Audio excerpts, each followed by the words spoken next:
30 दिन 30 दुआएं, लेकिन इन सब के बाद सिर्फ एक दुआ अपने दिल में रखनी हो तो 30 दिन पहले हमने ये सफर शुरू किया था। कभी रिस्क मांगा, कभी सुकून, कभी हिफाजत, कभी दिल की वो ख्वाहिश जो सिर्फ अल्लाह जानता है। मगर आज की दुआ दुनिया और आखिरत दोनों की भलाई अपने अंदर समेटे हुए है।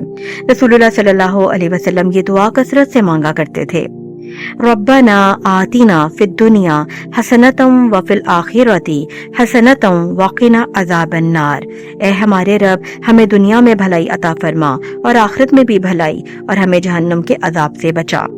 आज इसे सिर्फ डे 30 की दुआ ना समझें, इसे अपनी रोजाना की दुआ बना लें और याद रखें हमारी इस सीरीज का आज इख्तिताम है, लेकिन दुआओं के सफर का नहीं।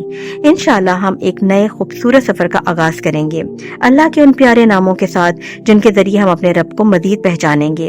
अगर आप इस सफर में हमारे साथ रहना चाहते हैं तो हमारे इस चैनल को सब्सक्राइब करें और फॉलो करें, क्योंकि अगला सफर हमारे रब की पहचान का सफर होगा।